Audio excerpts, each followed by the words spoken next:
Hey everybody, it's Master Gallengeist here, bringing you my review for the book Red Rising by Pierce Brown. This is the first in the Red Rising trilogy, and I went through this pretty quickly. It's 382 pages, and I think it was enjoyable. Granted, there's fucked up shit that happens in this, but it's interesting of the main character of Darrow and his whole kind of conflict that he's got going on within this series.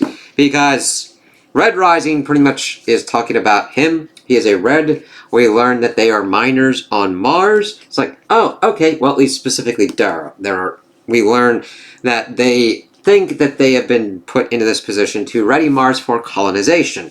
However, they're just mining and getting helium-3, and it's a very dangerous job. He is a helldiver, pretty much controlling the drill, looking for helium-3 pockets, and having to watch out for pit vipers and all that kind of shit. But we see that people here don't live that long. He is 16. He has gotten married already to his wife, Io. And they are attempting to pretty much do this whole kind of race thing, but we learn that it's pretty much a sham. That this other group has always been earning the laurel. They get more food and everything like that. And Darrow thought that he had gotten himself up enough for his group to win, the Lamb to win. And he learns that he doesn't. Io kind of takes him to this place that just like, holy shit, there's like woods and shit. And it's like, what the fuck's kind of going on here? Well, then they get arrested, and they pretty much get sentenced to, they pretty much get ready to get beaten. They beat Darrow first, but then Io starts singing this song that's a band song that gets her killed. And they hang her, and he's the one that has to pull her feet because of the gravity on Mars.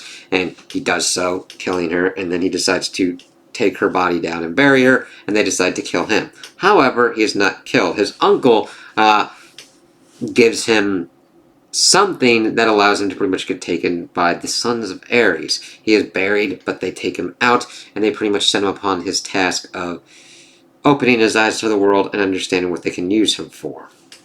But he does not get introduced to Ares. He gets introduced to Dancer and Harmony first. Dancer, these characters are named pretty much the opposite of what's going on with them. Dancer has pretty much a lame arm and a lame leg. And Harmony is all full of rage. Half of her face is scarred by steam and everything. But they take him up, and we see that Mars has been terraformed pretty much. And that there's these there's a stratified kind of color system. He's a red. There are grays, coppers, violets, and of course at the top are the golds. They're the ones that control the society and pretty much have the most kind of benefits. So what they want to do is carve Darrow and turn him into a gold, have him infiltrate, and then pretty much break the society from within. Which is always a hard thing to accomplish with an undercover agent. It's like, alright, cool. And he's doing this for Io for her dream, because the Sons of Ares pretty much utilized her song on these hollow cubes and pirate broadcasted it out, but they understand that that's not enough. That because of how everything's kind of done and structured, the golds have the most kind of power, utilizing the obsidians, who are more kind of Spartan-esque, even more kind of extreme kind of military kind of things. The Greys are more kind of analogous to military police and everything kind of combined, whereas the Obsidian are like your shock troopers, fucked up, genetically bred Navy SEALs kind of shit, because this is a eugenics and modification kind of heavy society, unless you're on the lower kind of color system, and of course the Reds are the ones at the bottoms of the rung. So Darrow's like, alright, cool, and then we pretty much get through the whole kind of spiel of what kind of goes on with that, and it's kind of a training montage as he gets acclimated to his body and then gets set upon to kind of infiltrate gold society. Now, this does not go probably how the Sons of Ares and everything think that it does. Because, at least from what I've been reading, and of course I've also gotten onto the second book at this point as well, the golds do not treat anybody well, even themselves. Because Darrow's like, alright, these people have all this great technology, they live in splendor and everything, I could probably take these bastards out pretty well. well, they harden themselves as well. Not as much as the Obsidians, but he gets to the Institute, he passes the cognitive stuff, but then he gets into there and you find out that they get picked for certain kind of houses. Kind of Harry Potter-like, except they are modeled after the Roman gods. You got a proctor, which pretty much represents the kind of head god, and drafters who pick them. He gets picked into House Mars, and everyone else, we got Diana, Jupiter, Pluto. But the first task is 100 are chosen, and then each of them paired up with one in the house, and they have to kill them. It's as called the passage to get in, and Darrow is put up with Julian A. Bologna. Bologna? Yeah. Not Ballona, but Bologna. And he has like this whole kind of fake kind of cover, and he hates it. It's the first kind of kill that he has to do. And this, of course, brings him in conflict with that family, specifically also with his friend Cassius, as that then introduces everything as they're trying to pretty much win this game. Because it's horrendous. They have children doing these things. Now, granted, teenage children age, where they're just fighting each other, trying to figure out how to survive. It's almost like they just do the same kind of like Lord of the Flies kind of scenario, except we've got people actually watching over them in a place they call Olympus, as they're like got advanced tech and medbots and shit, but like we get other characters starting to rape and dismember and maim people, and it's like, holy fucking shit. And Darrow finds that he is not the only red that has been carved as the one that's pretty much a threat to him in the House of Mars. Titus is one as well. And I'm waiting for that kind of shoe to drop. Because I saw that, I'm like, oh shit. What other kind of objectives are going on? Are there any kind of golds born naturally? Is there kind of interplay? Is everything not as it seems when that kind of reveal happened? That doesn't really happen in here. I don't know how much it's going to happen and like inform the plot going forward, but it seems that there are naturally born gold ones as well. But I didn't know how fluid it could potentially be with that kind of plot revelation. It's like, holy fucking shit. And Darrow just trying to figure out pretty much how to be a gold and how to be himself and accomplish Eo's dream, and he really doesn't get much from the Sons of Ares help on that point, because Darrow's probably the first one that they've gotten in there past that point, so you can't really have a kind of support system in place if you don't have an into that at that point. And him just trying to figure out how to govern, how to lead, and getting fucked up and getting stabbed and being left for dead before he kind of like completely changes out the system at hand. And how he wins towards the end of this is kind of fucked up and crazy. I like couldn't stop as I'm like, what the hell? Because most of it puts upon the system of pretty much making a microcosm of the society. You have your standards, you can take people, you can enslave them. It's fucked up and crazy. It's like, Jesus,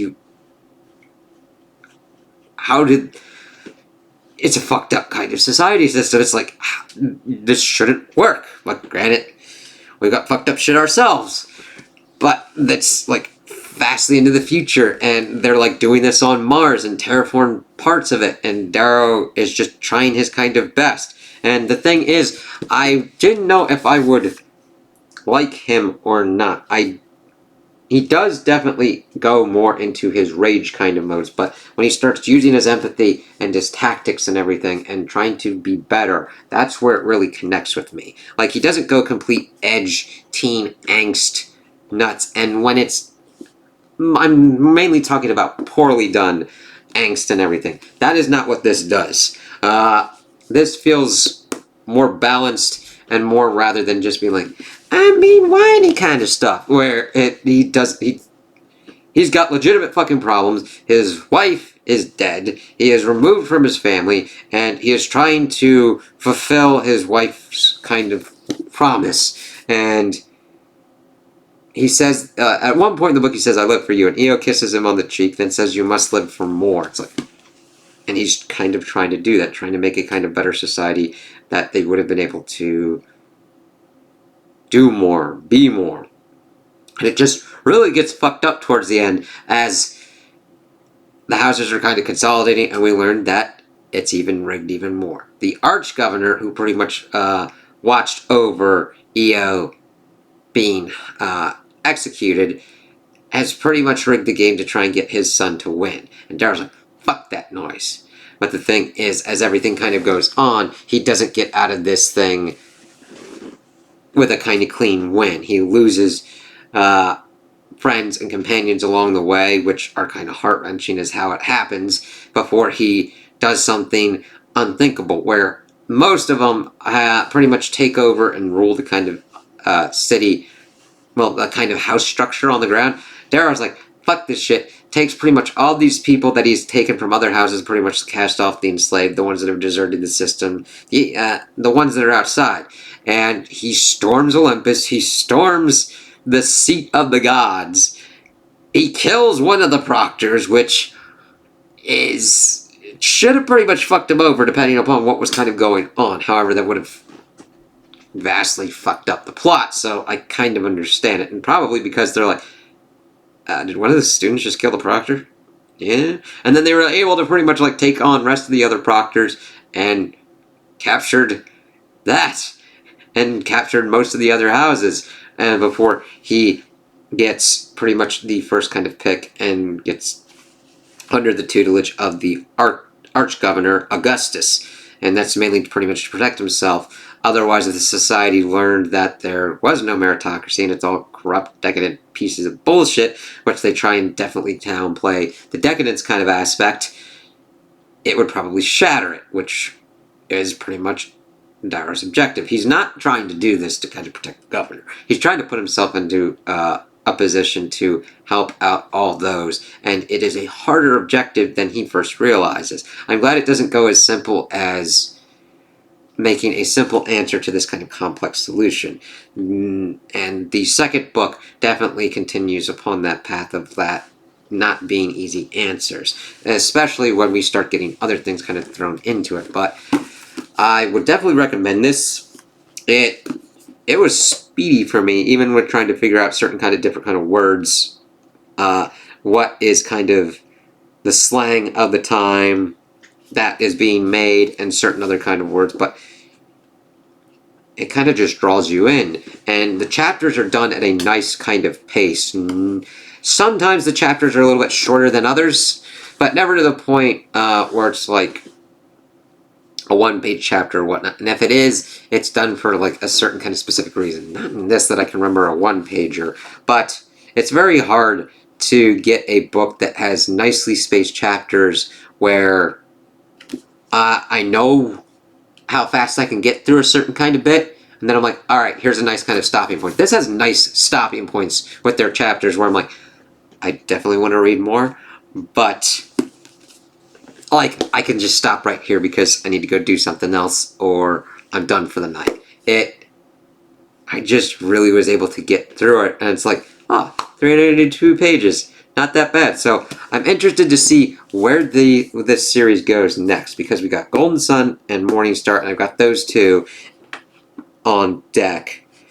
And I've got some other ones, but I'll definitely, depending upon how Morning Star ends, there's Iron Gold and Dark Age as well. But this was the first that I've like read of this author. I'm like, oh, okay. I'm digging this, and I can't wait to see kind of what goes on with it. And I do know that he's got some kind of streaming TV show thing kind of going on for an adaptation of this, so I am intrigued to see how that goes. Also, depending upon what they decide to adapt and how far to go, because they don't show the rape or the rapes and everything that's kind of going on. There are some kind of grisly moments and things explained with like blood and all that kind of stuff, but I think they could balance it pretty well. So if you're not into those kind of things and kind of real brutality and everything going on, definitely don't read this. This isn't for you. This isn't a kind of hopeful, kind of bright, clean sci-fi one at the moment. I don't know if it'll get there at the end or whatnot, but So yeah, if you're uncomfortable with those, I would definitely not recommend this. I do recommend it for the characters and the world building and the overall kind of plot structure. Though granted, I wasn't quite sure where we were kind of going to end with it. And we'll see kind of how this goes on.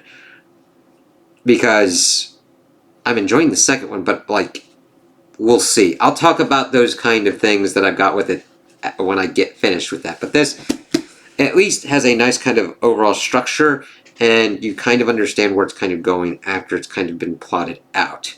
I'll bring it up with the second one when we get to that. So I would recommend it unless you're not really into what kind of goes on for it. It's kind of definitely within the vein of kind of like a Hunger's Game kind of aspect. So if you're into that, I think you would be into this, depending upon if you click with Dara's character. This isn't like the Prince of Thorns, I believe.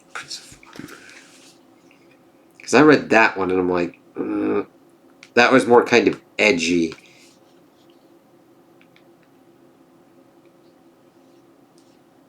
Yeah, Prince of Thorns.